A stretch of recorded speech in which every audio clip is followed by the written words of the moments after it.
Hey guys, welcome to Whine Wednesday. I am Deanna and I'm Diedre. I'm Amber. I'm Brittany. And we have decided to collaborate together and come together to create this space for moms like us who struggle with having their own personal life and winding down at times. So today I think we're going to start by doing a few icebreaker questions and introducing ourselves to the viewers. I guess I'll start. I'm Deanna. I am a 30-something-year-old mom of one. I'm a girl mom. I got one baby girl. She's 3. She's feisty and she don't listen. But sometimes I feel like I have control over the situation. Just sometimes. I work full time. Right now I'm single, so it can get stressful at times, but I mean I'm enjoying the journey. You know, it's difficult at times. So I think that's enough for me for right now. Okay, well, again, I am Diedre. I am what our group refers to as the OG mom. I didn't say what type of mom I was. I didn't ever decide. I don't think we did. I think You OG definitely moms OG did. mom. We definitely came up with that. So I have 2 children, 2 girls. My oldest is 11. My youngest is 6. I am single as well, work full time. I just started a business, and this here is my team. So I am the CEO of Naturally Incorporated, and juggling that and juggling a full-time job and being a mom is very, very stressful, but I make it work to the best of my ability, and I don't think I would trade it for anything in the world at all. That's what the wine come in handy. Yes, that's what it comes in handy for. Best. Take a sip. So I'm Amber. I have 2 girls. A 12-year-old. Well, no, she'll be 12 in August, but 12-year-old. God, 11-year-old, and a 4-year-old. Same thing, pretty similar. Work full time, single. I'm just hoping from this, just to, like you said, to get some balance between work life and me time and family time, and just putting that all together. It works for everybody. But I don't know what mom. I am the elder of the group. So I guess I'll take. She is the Amber is the big sister. No. We talking about her mom role. I'm gonna call her the drill sergeant. Mom. This is She's the drill sergeant, guys. I'm very old fashioned when it comes to parenting. I will say that. So I'll take it.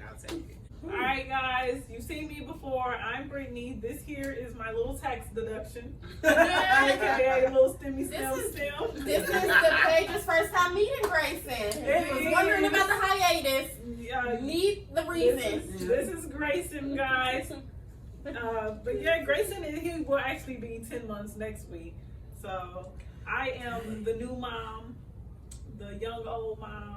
The boy mom. She's She's the on progressive mom. mom. She's the Only boy progressive mom. mom, bro. She is the pandemic mom. Yes, I am the pandemic mom. But yeah, so I mean, I don't really think I need to give y'all much introduction about me. This is just a new journey for me and motherhood. But yeah, so here we are. This is our Wind Down Wednesday crew.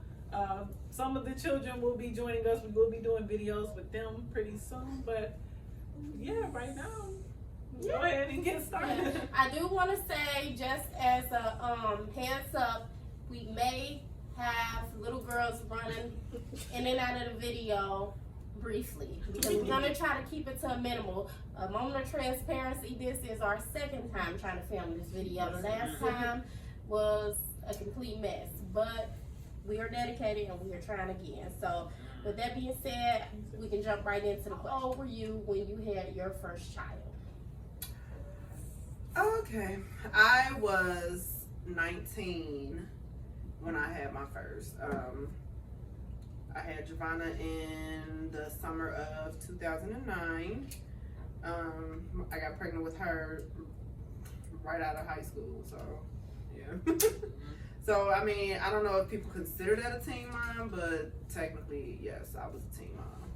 Yeah, 19. Yeah, I was gonna say, you know, you still in your child mentality. Yes. You at that age. I didn't know. Here I am. Yeah, I definitely didn't know what I was doing. I had just got my first apartment. Me and my mom were bumping heads. Me and my kid's father were bumping heads. It was just like I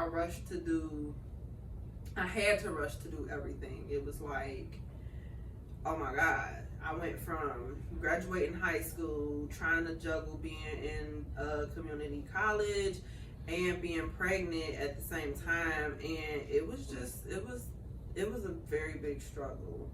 I don't regret it, but I mean, if I could turn back the hands of time, I probably would do it differently. I would have enjoyed life because all my friends got to enjoy their younger years, and here I was like, oh, I gotta find a sitter. Mm-hmm. No. However, I will say this. My younger friends do get the benefit from my oldest daughter because guess what? They got a babysitter. Hey, We love to see it. Yeah, I was 22, same year, 09 for my oldest. I was in college as well. I would definitely consider that now where I'm at, young to have had a child. I would have liked to waited a lot closer to late 20s. But like she said, it made me grow up. I know I wouldn't be the person who I am if I didn't have her at that age. But I was 22 when I had my first child. And then I was 29 when I was pregnant at 29. I had tomorrow at 30. No, I don't know. I was 29 or 30 when I had tomorrow. You might have been 29 pregnant on your 30th birthday. That's right. No, because she wasted I'm not sure she wasted, but the last of my 20s. Yeah. We'll have to calculate that, but I was somewhere close to 29 and 30. That answers my question. I was 29 and when I had Grayson, and I feel like just from knowing people who had children, started at a younger age, like Diedre and Amber, being younger, and most of my friends' children are teenagers now. I will say at my age, it was a perfect timing because I had experienced so much. I've done a lot of things in my life, so I feel like this is what I needed to finally be like, okay, sit down. I feel like it helps me to grow up and mature as an adult, and it taught me a lot of responsibility. So I was 27 when I had Tinsley. I was actually about 2.5 weeks out from my 28th birthday. She was due 4 days before my 28th birthday. I was really glad that I had her towards the second half of, in the second half of my 20s. I felt like I was seasoned enough in my adulthood. I felt like I had more stability. I was in a position where I worked for a company that offered me maternity leave, paid maternity leave. Because maternity leave, let's be clear, they are required to give certain maternity leave, but they do not have to pay you. However, the company I work for, I was lucky enough, I was blessed enough to be able to work for a place who paid me the full time I was on maternity leave. Did I get my 100% of the pay the whole time? No, but it's a blessing to be able to get some type of income. I was in a position where I had medical benefits. I was in a position where I knew that I would be able to be in a comfortable position to provide for my child. So I don't regret the older age because really I feel like it is kind of like a back and forth. Like some people say they want to have their kids young so that when they get older they can have the rest of their lives. And then you got people who say they would prefer to be closer to 30 because then they can be more established in their adulthood and their career, things like that. And so I mean, I guess it's pros and cons to both, but I'm really happy for my journey personally. I had a lot of fun in my 20s. I was able to do trips and things like that, and I feel like if you find a strong enough partner, if you choose to have kids in an older age, you'll still be able to enjoy life because it's a balance. They're going to help you be able to have fun with your friends and balance. and you're gonna do vice versa for them. So yeah. I honestly think you had an ideal age. Oh, I loved it. I really did. And you know, obviously at the time I was in a stable relationship to where when I was on maternity leave, I had that support as well. So. Yeah, I definitely can say trying to having a baby while having a job where you don't have any benefits. Like when I had Giovanna, I was working at Wendy's. I was just about to say, and you gotta think, now we all work in like kind of an office atmosphere. It's different. Oh. Grace is sleepy, guys. This is bedtime. It's difficult when you have to work a more physical job while you're pregnant. Yes. So our blessing, you know, unfortunately, Diedre, both of your pregnancies, you know, Word, yeah. like we were able to work in a more But that was relaxed atmosphere. My main reasons for not wanting to have kids at a younger age, because I just always felt like I needed to be stable before I had kids. And even though like you don't just gain stability from working, but I needed a stable relationship, a stable job. Health insurance was very important, because when I found out that babies weren't free, I mean for some people they free, we ain't gonna get into that, but having children is not free. Like you have to pay for that. And when I saw how much it costs just to go have the baby, I was like, I can't afford it. That's children. That's not my budget. Just the insurance going from individual to a family plan. Yeah. You know, I got lucky that when I had my kids, unfortunately, I was on county assistance. Yeah. So I was on care source. I didn't have to worry about the hospital bills and whatnot. I was, you know, getting food stamps and daycare and all that. So, I mean, I was good. But, you know, transitioning from that to having to pay medical is like, okay, this is new. So, I mean, yeah, I was blessed, but I feel for the moms who have to pay. I was gonna say, honestly, it's really a double-edged sword. I mean, this video is obviously not about this, but I would like to just point out the fact that, you know, with assistance for women that's working and really trying hard, sometimes it's more difficult.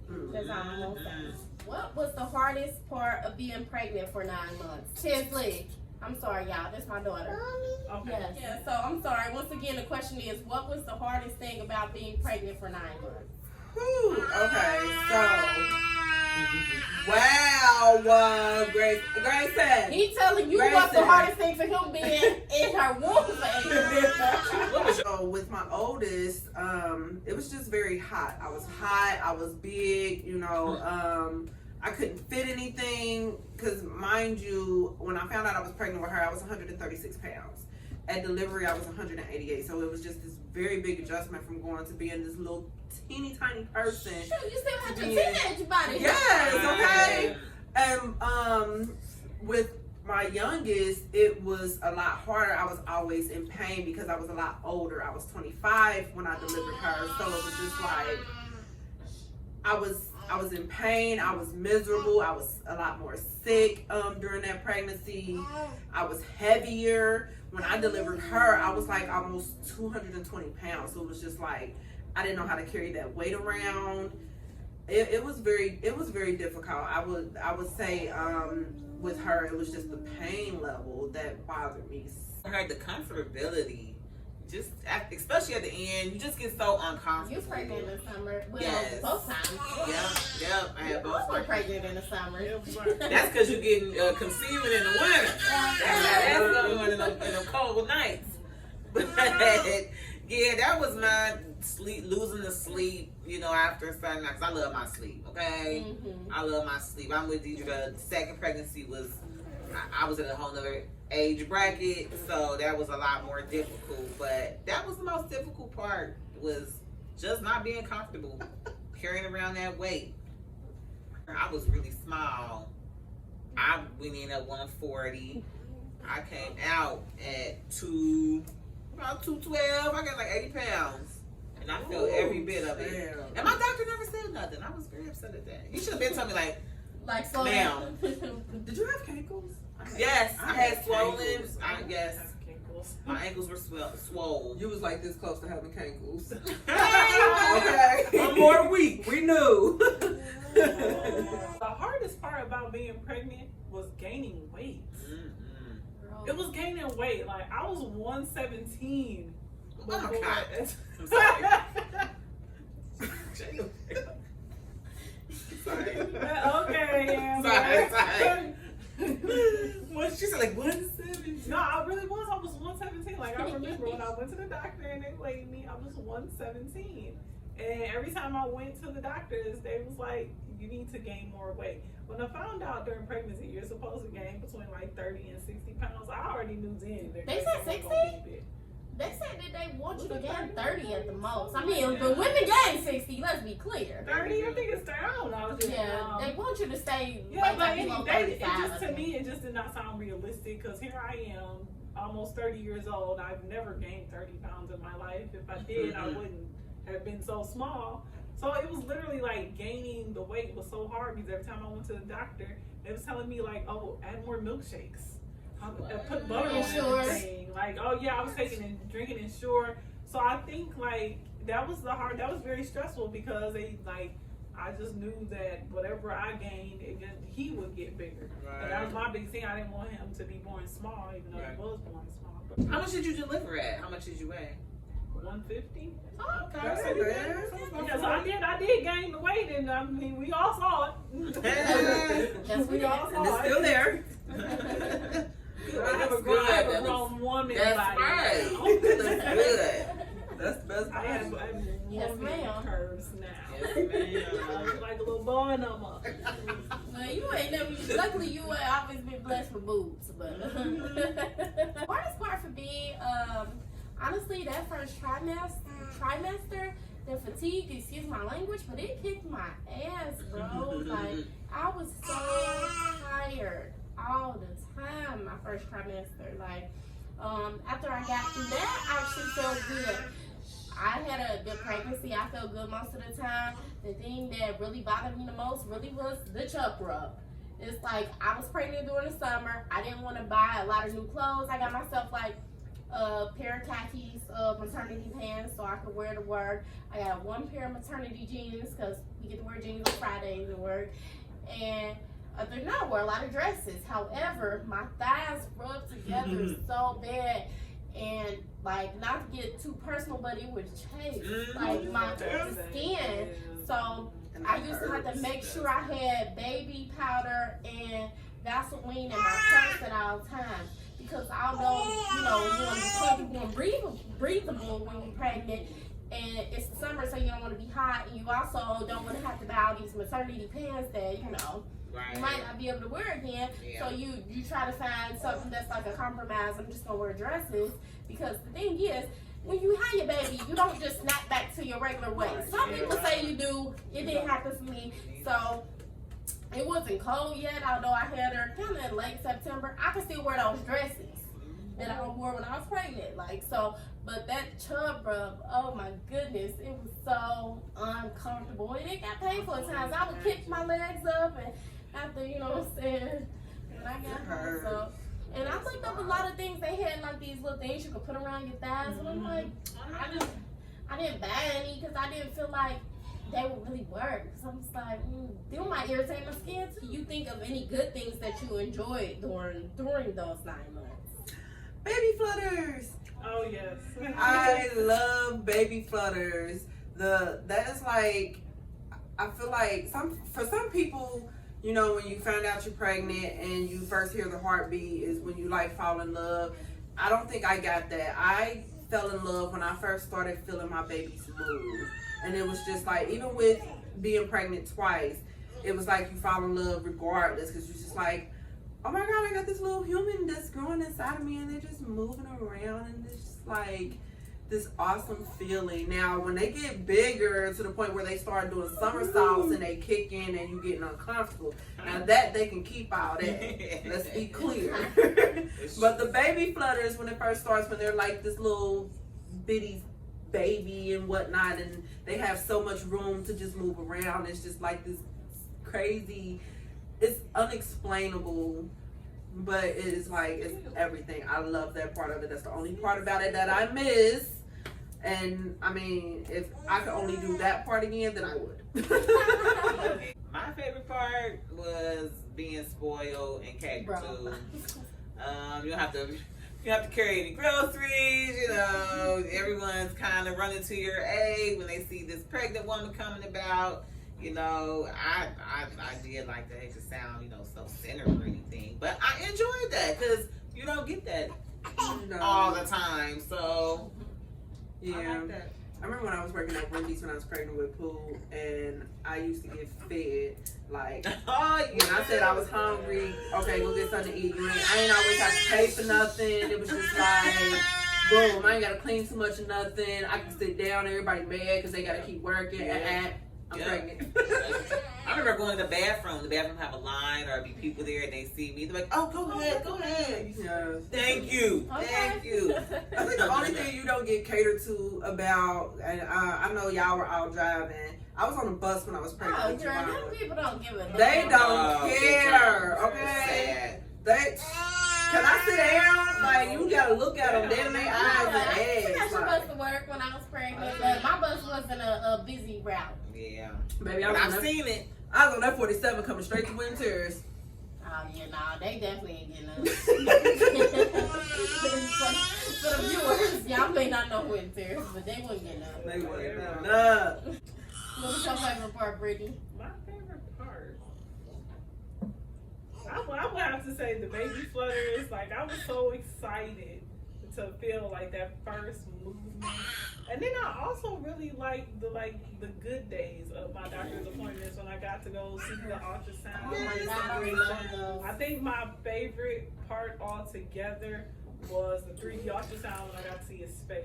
I Yeah. was like, look, he has a face and he has We knew he cheeks. was gonna look just like her when we seen her. That's what everybody did. Once we saw it, I think that was the first time we saw him smile. Mm-hmm. The few times, the very, That was very like the rare. very few times, because he was my son. It's rare that we'll see a smile from him. Real serious around here. My favorite part about being pregnant, obviously feeling the baby move. What Amber said, I definitely like being catered to, and that's really a mixture of all three of y'all. The ultrasounds. I remember when I had the anatomy one, you know, when you found out the gender. I had a gender reveal party, so I didn't find out that day what the gender was.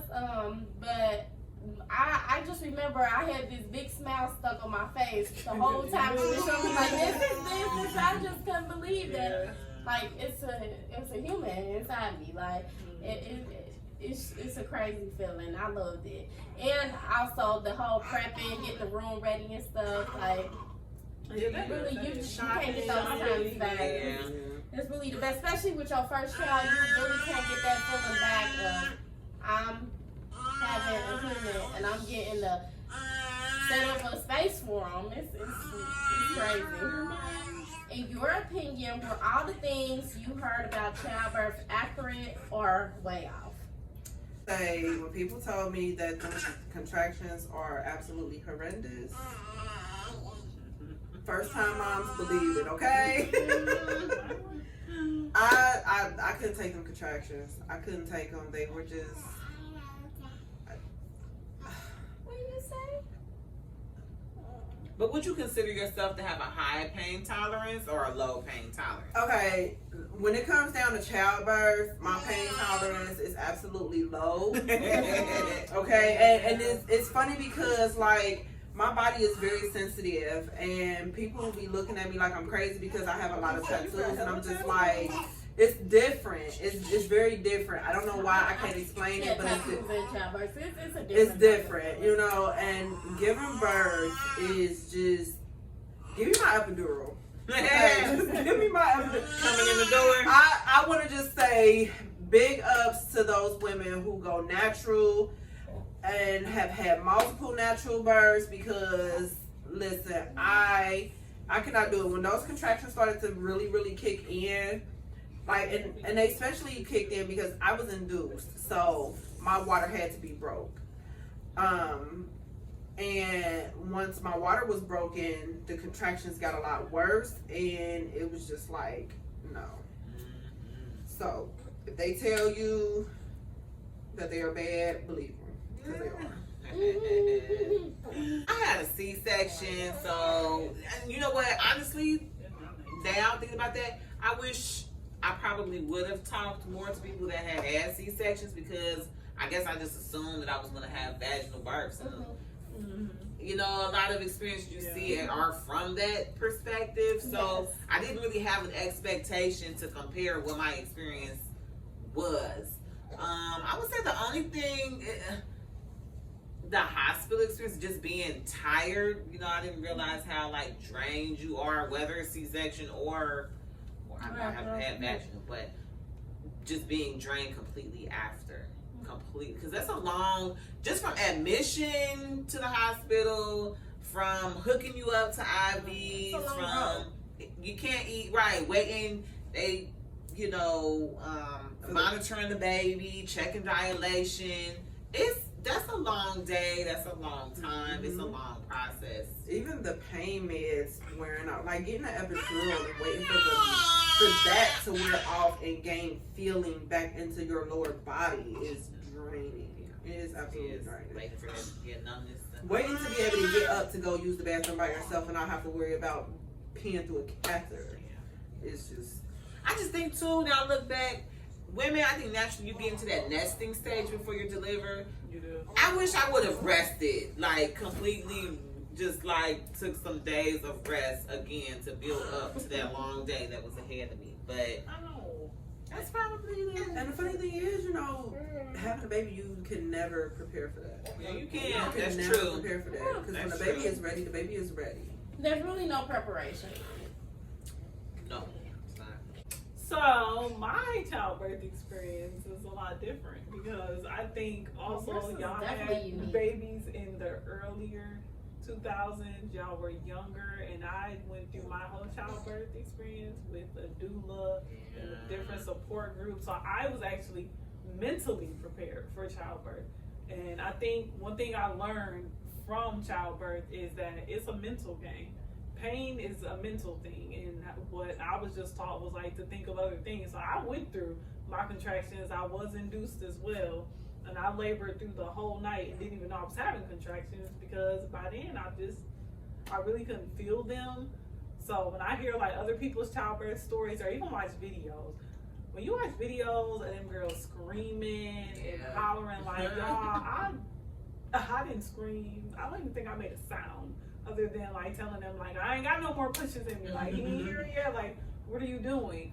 But I didn't really experience a lot of pain during childbirth. So my birthing experience, I wouldn't say it was horrible. I really do.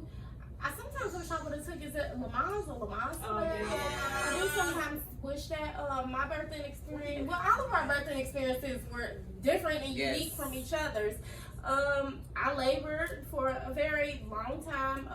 I started having contractions hours before I even went to the hospital. I went to work that morning having contractions, went home, you know, installed my car seat in the car, folded some laundry and everything. Then I went to the hospital.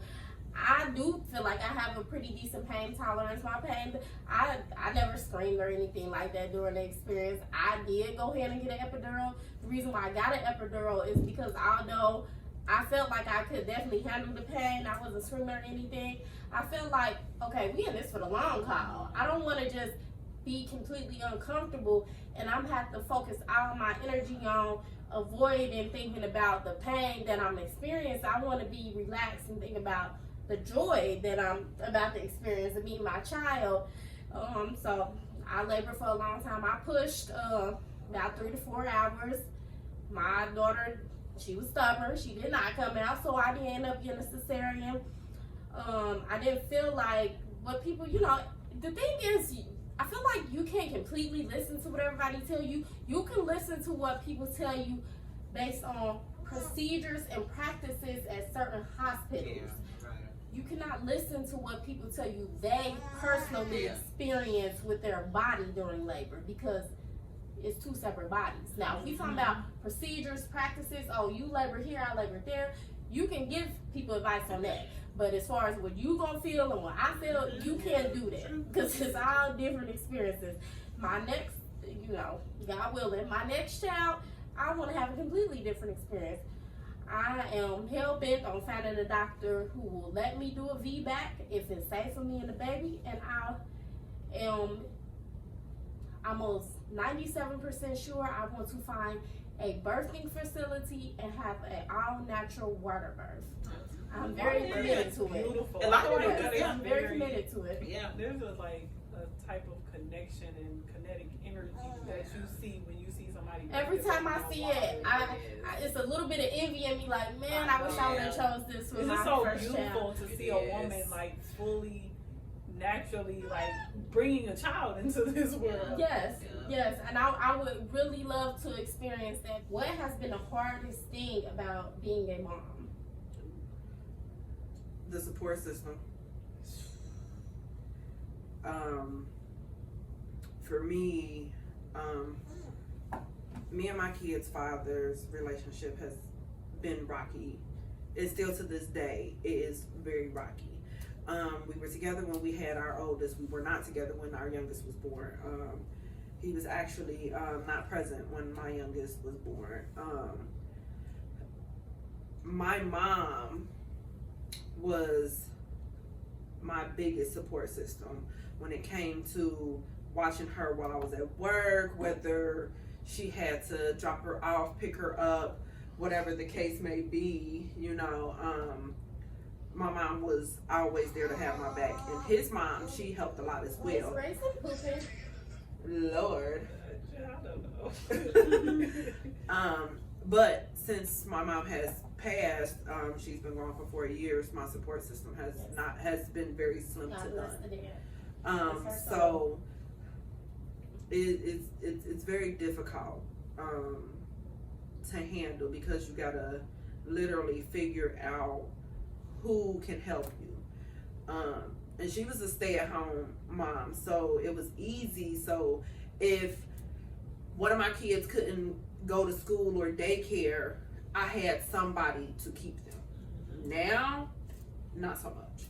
If one of my kids gets sick, I have to call off of work and stay home. Thank God for PTO. Let's be clear. Thank God for that. But thank God for PTO. Thank God she got this really, she got a really good supervisor. She gonna tell me about it. Yeah. Thank God for her. Yeah. So, yes, thank God for PTO. Thank God for my supervisor. What is the most difficult thing about being a mother? The balance.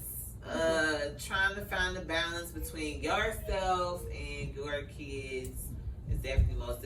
Just being selfless is natural, but it's like really just trying to find the time for trying to find the time for myself and not get lost in motherhood, you know, and just putting myself at the bottom of the totem pole, because, you know, as a mother, your kids are like your world. Yes. You know, they're at the forefront of your mind morning, noon, and night. You go shopping, I swear, until when I became a mother, now I go shopping, I just beeline for the kids' apartment. I don't even know how I end up in there. I'm not even supposed to be there, and I'm in the kids' apartment. So that's one of the most difficult things for me, is just finding that balance to still make sure I invest in myself. And Girls, go back up to tomorrow's room. See, this is real.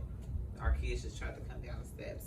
But yeah, that's probably the most difficult thing for me, is just trying to find that balance between still taking care of myself and taking care of my kids. Part about being a mom is actually being a mother, having to take care of another individual, being responsible. Like that I think that's the hardest part, because you'll have your village there, or your support system, and most of us have our mothers who were there to help and guide us, but what do we really have to teach us how to be moms? Open prayer. That's right. Yep. God. Yeah. No, it's not playbook on motherhood. Love. Trying to do it from love. Best you can do. Yeah. The hardest part for me is, one, mommy guilt. I hate, it is not even natural. Like, everybody deserves to be able to do something nice for themselves, but I always feel like if I buy myself some shoes, or if I do something nice to myself, well, I get her something too. Yeah. A struggle of, man, I went out last Friday. I want to go out this Saturday, even though you spent every other day of the week with your kid. Am I not giving her enough time? Like that, along with the mama guilt. I feel like along with it just slipped my mind. I had two, and I can't remember the second one. But yeah, mommy guilt really be kicking my butt for. Yeah. If I always want to feel like I am being selfless and I'm giving her as much as she deserves. So that probably is my biggest obstacle when it comes to being a mom. I just really want to feel worthy to be her mom. Like honestly, I do.